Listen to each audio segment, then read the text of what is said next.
अस्सलाम वालेकुम फ्रेंड्स, मैं हूं अनीज़ा, आपकी गार्डनर दोस्त। तो आज मैं आपको बताऊंगी कि सर्दियों में आप कौन कौन सी सब्जियां लगा सकते हैं। तो ये मेरे पास कुछ सर्दियों के सब्जियों के बीज हैं।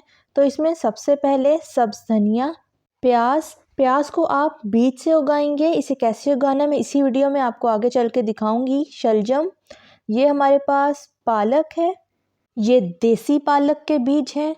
सफ़ेद मूली और गाजर के बीज हैं। ये बीज आपको किसी भी सीड स्टोर से आसानी से मिल जाएंगे।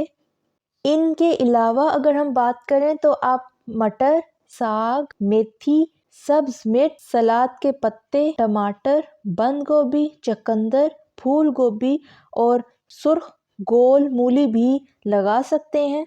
अब इन सब्जियों को आप किस तरह से अपने रूफ टॉप पे उगा सकते हैं, इसके लिए कौन सी मिट्टी चाहिए, चले मैं अभी आपको दिखाती हूँ। तो ये है आप लोगों के लिए रूफ टॉप गार्डनिंग का आइडिया। तो ये देखें फ्रेंड्स, मैंने अपनी रूफ टॉप के ऊपर इस तरह से गार्डनिंग की है, आप भी कर सकते हैं। तो ये मैंने प्लास्टिक के कंटेनर्स के अंदर सब्जियों के बीज लगाए थे कुछ दिन पहले। तो ये देखें फ्रेंड्स, ये टमाटर के मैंने बीज लगाए थे, सीडलिंग की थी, तो ये अब पौधे जो है निकल आए हैं। इसी तरीके से ये मैंने मूली लगाई थी, मूली के सीड्स में से भी पौधे जो हैं ये ग्रो करना शुरू हो गए हैं। ये जो मैंने सीडलिंग की हुई है, ये सिर्फ मिट्टी नहीं है बल्कि नीचे इसके किचन वेस्ट है। इससे पहले जो वीडियो में मैंने आपको किचन वेस्ट बनाना सिखाई थी, ये उसी तरह तैयार की है। बिल्कुल उसी किचन वेस्ट के तरीके से ही मैंने ये बाल्टियां भी तैयार की हुई हैं और इनके नीचे ये मैंने ईंटें रखी हुई हैं ताकि जो छत है आपकी वो ख़राब ना हो। ये सफ़ेद पेंट वाली बाल्टियां हैं, इनके अंदर भी मैंने किचन वेस्ट से ही तैयार किया हुआ है और दूसरी प्लास्टिक के कंटेनर्स भी मैंने किचन वेस्ट से ही तैयार किए हुए हैं ताकि छत के ऊपर वज़न भी ना डले। तो ये देखें फ्रेंड्स, ये मेरे पास प्लास्टिक का कंटेनर था, इसके ऊपर मैंने प्लास्टिक की शीट चढ़ा के टेप से ये कवर किया हुआ है और इसके अंदर मैंने नीचे छोटे छोटे होल करके उसके ऊपर जितना भी मेरे पास किचन वेस्ट था बचा हुआ वो सारा मैंने इसके ऊपर फेंका हुआ है। ये टोटल किचन वेस्ट है, इसके अंदर मैंने अभी मिट्टी वगैरह शामिल नहीं की हुई, सिर्फ किचन वेस्ट से ही ये कंटेनर मैंने भरा है। और बिल्कुल इसी तरीके से ही मैंने ये बाकी कंटेनर्स भी फिल किए हैं। ये जो प्लास्टिक के कंटेनर्स हैं ये आपको किसी भी सब्ज़ी वाली दुकान से आसानी से मिल जाएंगी।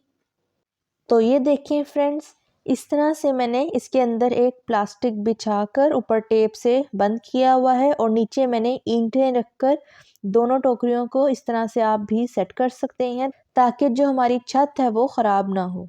अब इसी किचन वेस्ट के ऊपर ये मेरे पास मिट्टी है, ये सिंपल मिट्टी है, इसके अंदर मैंने कोई रेत वगैरह ऐड नहीं की हुई। इसे हम इस तरह से सारी किचन वेस्ट के ऊपर पतली सी मिट्टी की एक लेयर लगा देंगे। आप इस मिट्टी की जगह बल मिट्टी भी ऐड कर सकते हैं। जो नर्सरी से आपको मिट्टी मिलती है वो बल मिट्टी कहलाती है, उसके अंदर ऑलरेडी रेत जो है वो मिक्स करके देते हैं आपको। ये जो मेरी मिट्टी है इसमें रेत मिक्स नहीं है, इसलिए मैं रेत अभी ऊपर से इसके अंदर खुद से ऐड करूँगी। तो ये देखें फ्रेंड्स, थोड़ी सी मिट्टी से ही मेरी सारी प्लास्टिक के जो कंटेनर्स हैं वो फिल हो गए हैं। ये मेरे पास कुछ रेत है, ये बारिश का पानी डलने से गीली हो गई है। इस गीली रेत के अंदर ही मैंने कुछ सूखे पत्ते ऐड किए हुए हैं। अगर आपके पास सूखे पत्ते नहीं हैं तो कोई मसला नहीं है, ये ज़रूरी नहीं है शामिल करना, लेकिन अगर आपके पास मौजूद हो सूखे पत्ते तो आप ज़रूर ऐड कर दें, इससे एक बहुत ही अच्छी खाद बन जाएगी। अब मिट्टी के ऊपर मैं रेत की बारीक सी लेयर लगाऊंगी। इस तरीके से सीडलिंग करने के दो तरीके हैं, एक ये पहला जो मैं अभी कर रही हूँ, इसके बाद नेक्स्ट भी आपको इसी वीडियो में मैं दिखाती हूँ। तो रेत की लेयर मैंने लगा दी है। अब ये मेरे पास मटर है, ये मेरे मटरों की रूट्स निकली हुई हैं। इस तरह से अगर आप मटरों की रूट्स निकालना चाहते हैं तो आप मटरों को किसी भी जिप लॉक बैग में डालकर फ्रिज में रख दें। इस तरह से रूट्स जो है खुद ब खुद ही मटर की निकल आएंगी। मटर के सीडलिंग को मैं इस तरीके से 3-3 इंच के फासले से लगाऊंगी, ताकि जब मटर के पौधे निकलेंगे तो आपस में एक दूसरे के साथ न्यूट्रिशन के लिए कंपटीशन नहीं करेंगे। तो ये मैंने प्लास्टिक के एक कंटेनर के अंदर 9 सीड्स लगाए हैं। अब मैं इन सीड्स को इसी गीली रेत से कवर करूंगी। सीड्स को कवर करने के लिए रेत की आपने बहुत ही बारीक सी एक लेयर लगानी है। तो मटर की सीडलिंग जो है वो मैंने कर दी है। अब हम प्याज लगाएंगे। प्याज जो है इसको आपने बीज से ही उगाना है, डायरेक्ट प्याज के ज़रिए प्याज नहीं सही से उगेगा। तो ये देखें, इस तरह से प्याज के बीज होते हैं। प्याज की सीडलिंग करने के लिए मैं पहले मिट्टी के ऊपर रेत की लेयर नहीं लगाऊंगी, ये दूसरा तरीका है। इसके अंदर मैं डायरेक्ट मिट्टी के अंदर ही हम 3 इंच के फासले के ऊपर सीड लगाएंगे। एक प्लास्टिक के कंटेनर के अंदर मैंने 6 प्याज के बीज लगाए हैं। अब सीड्स को हम रेत से कवर कर देंगे, बिल्कुल उसी तरीके से जैसे पहले सीडलिंग की थी। इसमें बस हमने पहले रेत की लेयर नहीं लगाई, डायरेक्ट मिट्टी के ऊपर ही सीडलिंग करके ऊपर उसके रेत से हमने कवर कर दिया है। अगर आप इसके अंदर नर्सरी वाली मिट्टी यूज़ कर रहे हैं तो उसमें रेत और मिट्टी मिक्स होती है, आपको अलग अलग ज़रूरत नहीं है करने की। आप उसी मिट्टी से ही सीड्स को कवर कर देंगे। तो फ्रेंड्स, ये मेरे पास शलजम के बीज हैं। अब शलजम को भी मैं इसी तरीके से ही जैसे हमने पहले सीडलिंग की है, इस तरह से ही सेम मेथड से ही शलजम की मैं सीडलिंग करूँगी। जिस तरह मैंने पिछली वीडियो में किचन वेस्ट से खाद तैयार की थी, इसमें मैंने खाद नहीं तैयार की, बल्कि डायरेक्ट ही प्लास्टिक के कंटेनर्स के अंदर मैंने किचन वेस्ट को फैला दिया है और उसके ऊपर हम डायरेक्ट ही पौधा लगा रहे हैं।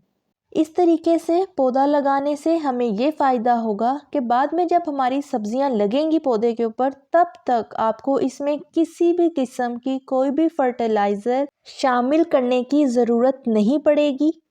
ये मेरे पास देसी पालक के सीड्स हैं, इसकी भी इसी तरीके से ही जैसे हमने पहले की है अभी मैं सीडलिंग करूँगी।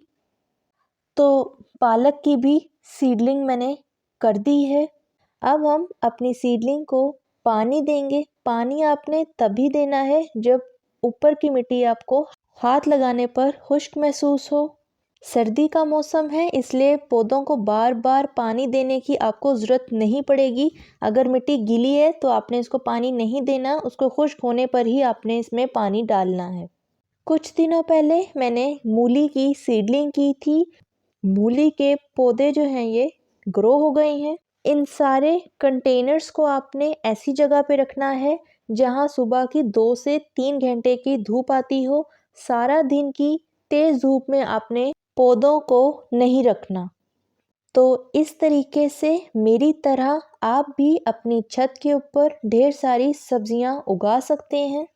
वीडियो को लाइक कर दें, चैनल पर नए हैं तो सब्सक्राइब कर लें और साथ में लगे बेल आइकन के बटन को भी प्रेस कर दें, ताकि मेरी हर नई आने वाली वीडियो का नोटिफिकेशन सबसे पहले आपको पहुंच सके। अपना और अपने प्यारों का ख्याल रखिएगा, दुआओं में याद रखिएगा। अल्लाह हाफिज़।